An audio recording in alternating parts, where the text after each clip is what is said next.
Bago natin simulan ang kwentong ito, shoutout ko muna yung mga bagong warrior members ko na sina Skylight, Mark Angelo Saavedra, Anthony Elquin, Cat23, Mary Ann Guanzon, at sa mga nag-renew ng badge na sina Pillow, Anghel ng Kamatayan, Joniel Tableras, Earl Empik, Eris Crib Horror Tales, subscribe kayo dyan, Melanie Palisok Belnas, Priscil Calalo, Jenelito Coro, Capiz Horror, at kay Don Guerzo. Maraming salamat po sa inyo. Simulan na natin to. Ang kwentong ito ay hango sa totoong buhay. Karanasan ito ng lolo ni Eren na itago na lang natin sa pangalang Enteng. Taong 1979, Bicol.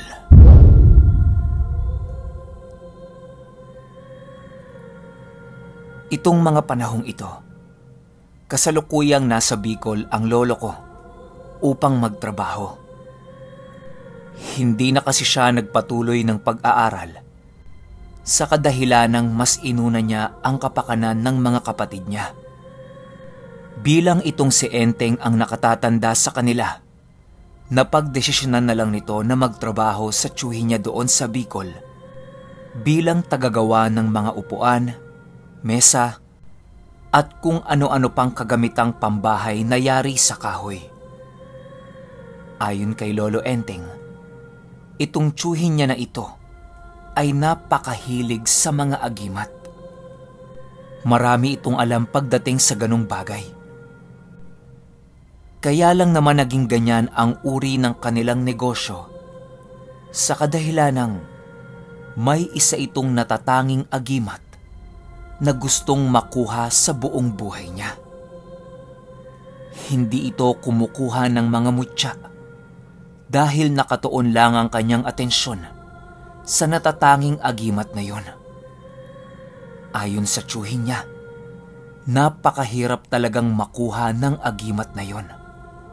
At makukuha mo lang ito kung ikaw mismo ay gagabayan ng tagapagbantay nito. Marami na din itong ginawang pananaliksik upang makamit ang agimat na yon.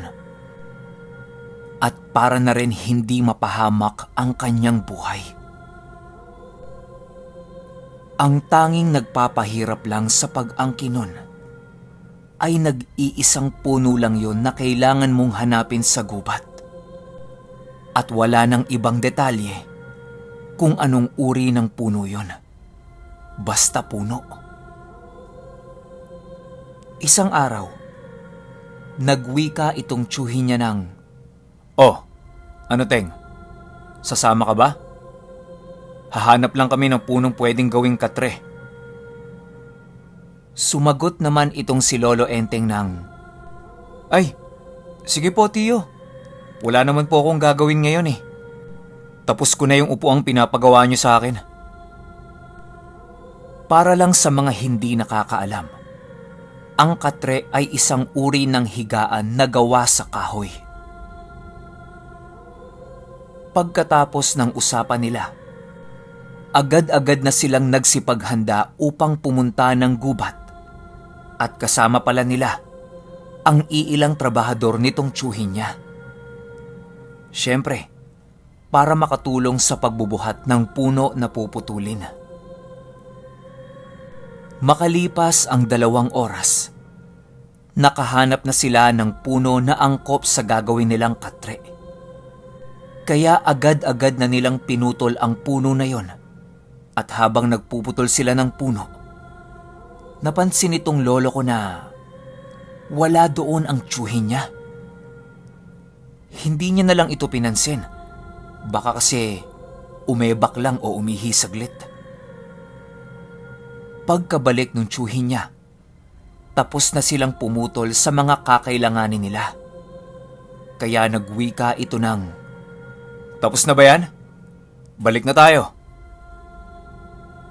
Kaya agad-agad naman nilang pinasan ang mga punong iyon. Nakailang beses rin silang balik sa gubat na yon. Kaya masasabing pamilyar na nga itong lolo at tiyuhin ko doon. Nung gabi nung araw na yon, nanaginip itong lolo ko ng kakaiba. May nakita siyang isang babae na napakakinis ng balat. Kulay puti na nagliliwanag ang kasuotan at napakaganda ng muka at boses nito. Nagwika ito sa kanya ng, "Tahakin mo ang gubat na pinupuntahan nyo. At sa dulo nito, makikita mo ako. Huwag mong aapakan ang anino ng katawan ko." Agad namang napabalikwas itong lolo ko sa hinihigaan niya at pagmulat niya ng mata niya, 3:00 pa lang ng madaling araw. Kaya ang ginawa niya, nag-init na lang siya ng tubig at nagkape. Bale nahihirapan na kasi siyang makatulog kapag nagising siya. Kaya nag-antay na lang siya ng umaga. Ilang araw na pabalik-balik ang panaginip na yon. Kaya makalipas lamang ang ilang araw, hindi na siya nagpasabi sa kanyang tiyuhin at kinagabihan, bumalik siya ng gubat. Nung tinatahak niya na ang gubat, napakadilim. Ang tanging nagbibigay liwanag lang sa kanyang paglalakbay ay ang mga bituin. Nakalimutan niya kasing magdala ng kahit anong magbibigay liwanag sa kanya. Pansin niyang, bakit may mga iilang puno ang nakayuko? Pero ipinasawalang bahala niya lang ito. Hanggang sa nadapo na siya sa dulo ng pinuputulan nilang puno at may nakita siyang parang lagusan doon. Ayon kay lolo, 2 umano yung puno na parang arko. Pinasok niya ito at laking gulat niya nang nakakita siya ng napakatalinhagang puno. Paglalarawan ng lolo ko sa punong iyon, napakakintab noon at merong mga liwanag na gumagapang palibot dito. At yung mga punong nakapalibot sa paligid ay nakayuko. Parang sinasamba nila ang punong iyon. Hanggang ilang minuto ang nakalipas, may bumulong sa kanya ng, "Huwag mong aapakan ang anino ng puno. Kumuha ka lang ng konting sanga at itago mo ito. Yan ang magsisilbing gabay mo." Pagkarinig niya ng bulong na yon, walang anupaman ay agad niyang nilapitan ito. Kumuha ng sanga at pagputol niya ng konti. Nagulantang siya sa kanyang mga nakita. Hindi siya makapaniwala sa nasaksihan ng kanyang mga mata. Maniwala kayo o hindi, ang sangang pinutol ng lolo ko ay merong nakaukit na krus sa gitna nito. Agad niyang sinilid yun sa kanyang bulsa at walang sabi-sabi, kumaripas siya ng takbo papalabas sa gubat na yon. Kinaumagahan, pansin itong lolo ko na parang napakasigla ng katawan niya at naghahanap yon ng trabaho. Kaya ang ginawa niya, nagkape siya saglit, tapos balik trabaho na. Napakadali na lang sa kanya ng mga ginagawa niya. Mapakatreman ito. Sinosolo niya lang. At ang pinagtataka niya, bakit kapag meron siyang hinihingi sa katrabaho niya, agad-agad din siya nitong binibigyan. Wala nang imik. Ngiti na lang ang tanging na isasagot ng mga yon. Hanggang sa sinubok niya itong swerte niya sa mismong tiyuhin nito. Nagbali siya ng pera sa tiyuhin niya.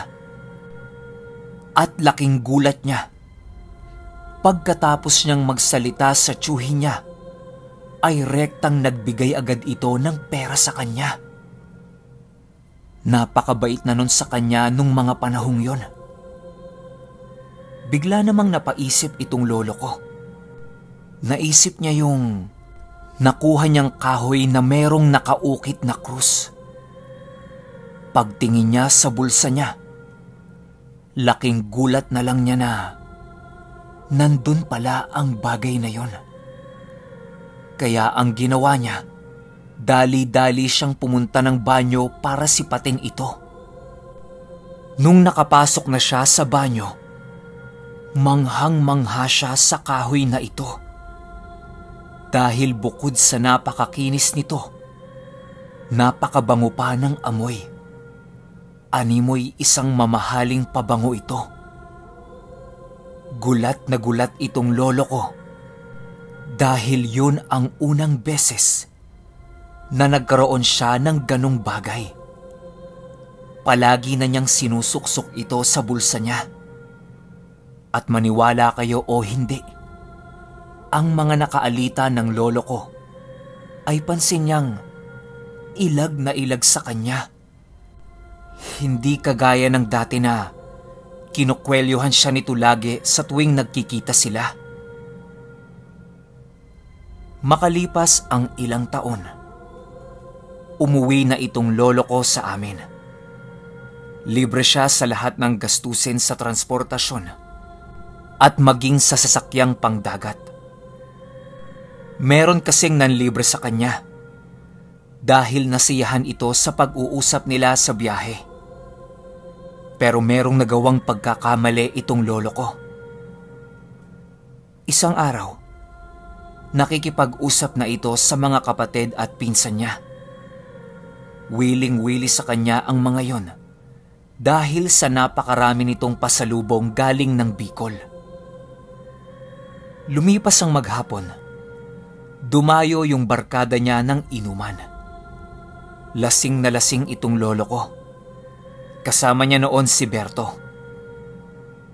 At nang sa hindi inaasahang pangyayari, pinagyabang ng lolo ko ang nangyari sa kanya, pati yung sangang puno ng kahoy na hawak niya.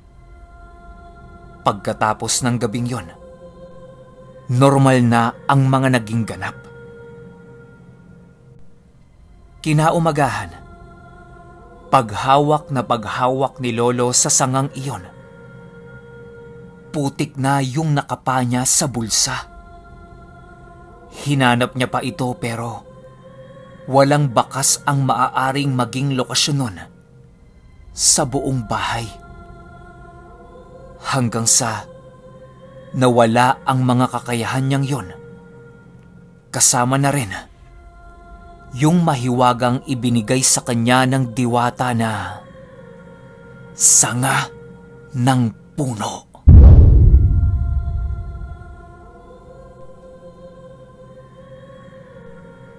Okay, opinyon ko sa kwento. Halata naman, di ba? Binigay nung engkanto ba, engkantada, diwata, yung mutya ng sanga ng puno doon sa lolo nito ni Eren, no? Ang kaso lang, pinagyabang niya kasi. Isa yan sa mga batas ng karunungan na yung kapag meron kang alam, meron kang taglay na mutya, agimat, talandro o kung ano paman, hindi yan pinagmamayabang. Kahit nga yung simpleng puder, tigalpo, hindi yan pinagyayabang eh. Pwede mong sabihin na meron kang ganito, meron kang ganyan, pero yung ipapakita mo yung mismong gamit mo, babanggitin mo yung mga buhay na salitang meron ka, mali yun. Nasa batas yan talaga ng pagtataglay ng mga buhay na salita, mutya o kung ano paman. Dapat hindi nyo talaga pinagyayabang. Kasi ito lang yan eh. Pwedeng mawala ng bisa, pwedeng manakaw, o pwedeng bawiin sa'yo kung sino man yung nagbigay. Katulad ng nangyari sa lolo ni Eren. Tingin ko ito rin yung gusto ng tiyuhin ng lolo niya na makuha. Pero ipinagkaloob ito sa lolo ni Eren. Kaso yun nga, Pinagyabang niya, nawala yung bisa, kaya binawi. Kaya pansin nyo si Jess o yung iba pang antingero na nagpapakwento sa akin, ayaw ng pangalan, picture. Isipin nyo na lang, pangalan nila ayaw ipabanggit. Paano pa kaya yung mismong gamit nila, di ba? Pero kayo, kung may opinion kayo sa kwentong ito, i-comment nyo lang sa baba. Yun lang, hanggang sa susunod na kwento. Salamat.